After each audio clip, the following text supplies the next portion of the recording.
This is chapter 24 of Jane Eyre. As I rose and dressed, I thought over what had happened and wondered if it were a dream. I could not be certain of the reality till I had seen Mr. Rochester again and heard him renew his words of love and promise. While arranging my hair, I looked at my face in the glass and felt it was no longer plain. There was hope in its aspect and life in its color, and my eyes seemed as if they had beheld the fount of fruition and borrowed beams from the lustrous ripple. I had often been unwilling to look at my master, because I feared he could not be pleased at my look, but I was sure I might lift my face to his now, and not cool his affection by its expression. I took a plain but clean and light summer dress from my drawer and put it on. It seemed no attire had ever so well become me, because none had I ever worn in so blissful a mood. So Jane feels like she looks less plain because she's happier now. I was not surprised when I ran down into the hall to see that a brilliant June morning had succeeded to the tempest of the night, and to feel, through the open glass door, the breathing of a fresh and fragrant breeze. Nature must be gladsome when I was so happy. A beggar woman and her little boy, pale, ragged objects both, were coming up the walk, and I ran down and gave them all the money I happened to have in my purse, some 3 or 4 shillings. Good or bad, they must partake of my jubilee. The rooks cawed, the blither birds sang, but nothing was so merry or so musical as my own rejoicing heart. Mrs. Fairfax surprised me by looking out of the window with a sad countenance, and saying gravely, "Miss Eyre, will you come to breakfast?"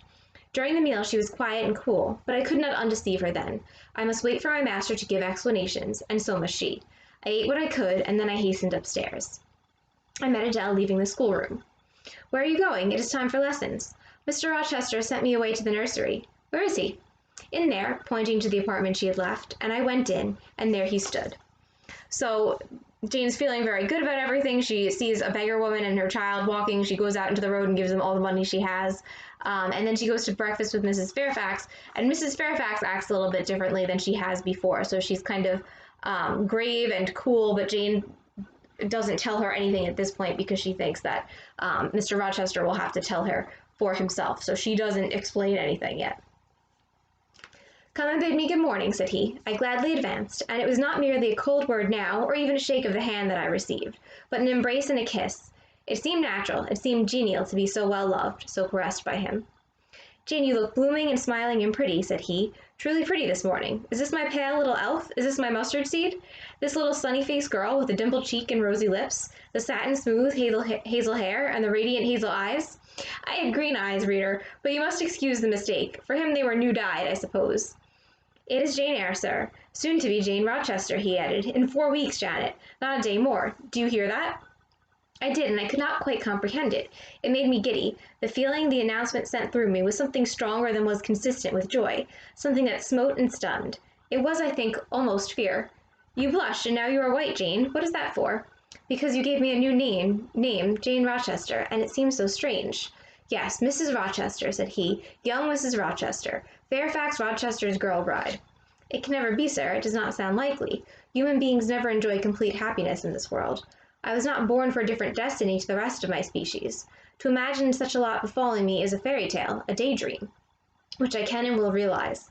I shall begin today. This morning I wrote to my banker in London to send me certain jewels he has in his keeping, heirlooms for the ladies of Thornfield. In a day or 2 I hope to pour them into your lap, for every privilege, every attention shall be yours that I would accord a peer's daughter, if about to marry her." "Oh, sir, never mind jewels. I don't like to hear them spoken of. Jewels for Jane Eyre sounds unnatural and strange. I would rather not have them.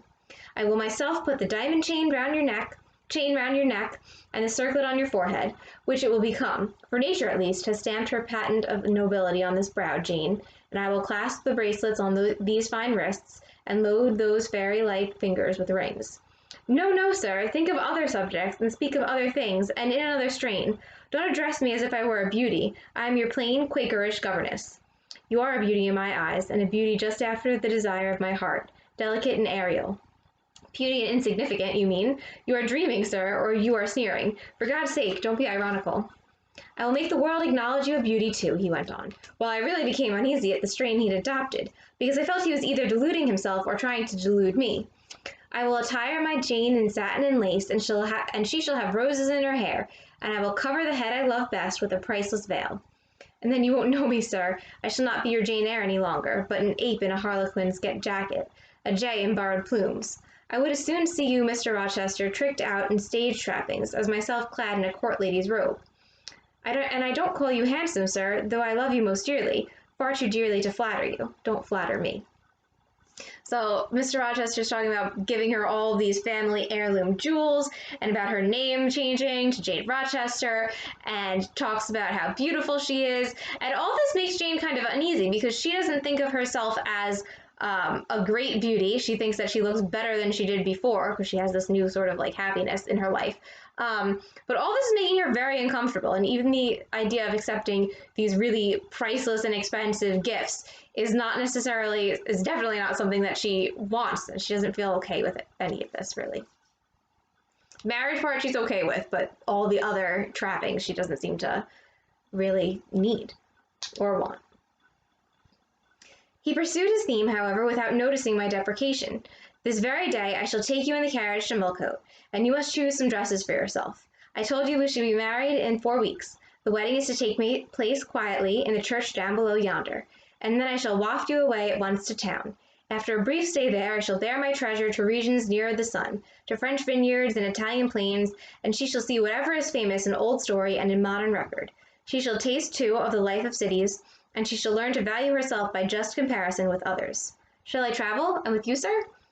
You shall sojourn at Paris, Rome, and Naples, at Florence, Venice, and Vienna. All the ground I have wandered over shall be retrodden by you. Wherever I stamped my hoof, a sylph's foot shall step also. 10 years since I flew through Europe half mad, with disgust, hate, and rage as my companions.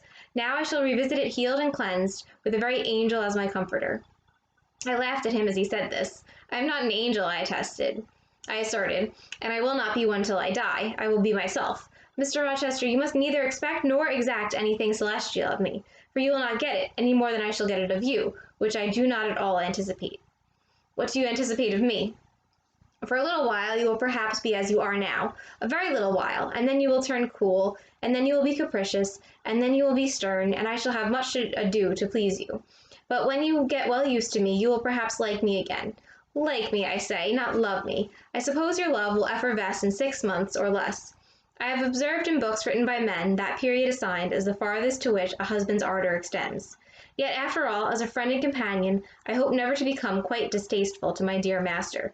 Distasteful, and like you again? I think I shall like you again, and yet again. I will make you confess that I do not only like, but love you, with truth, fervor, constancy. Yet you are not capricious, sir? To women who please me only by their faces, I am the very devil when I find out they have neither souls nor hearts. When they open to me a perspective of flatness, triviality, and perhaps imbecility, coarseness, and ill temper, but to the clear eye and eloquent tongue, to the soul made of fire, and the character that bends but does not break, at once supple and stable, tractable and consistent, I am ever tender and true. So Mr. Rochester says that they're gonna go travel Europe together, and then she'll be like an angel guiding him in comparison to his last European trip, which was full of apparently not good decisions. And Jane says she's not an angel, and that he shouldn't expect her to be an angel because she doesn't expect him to be an angel. He asks what she expects of him. She says that, eventually all of this like ardor and love and all these professions will die down in about 6 months' time, and then after that he'll be like kind of cold, but then he'll get used to her as a friend again, and they'll be like good companions. And then Mr. Rochester says, well, that's stupid. I love you, and I'm going to continue loving you, and I'm not going to stop. And then Jane says, but don't you admit that you're capricious, so you kind of like change your temper and your mood? And he says, yes, but only to women who I like just because of their looks and not because of, their inner qualities. So he says that he won't get tired of Jane because of that. Had you ever experience of such a character, sir? Did you ever love such a one? I love it now. But before me, if I indeed in any respect come up to your difficult standard. I never met your likeness. Jane, you please me and you master me. You seem to submit, and I like the sense of pliancy you impart. And while I am twining the soft silken skin round my finger, it sends a thrill up my arm to my heart.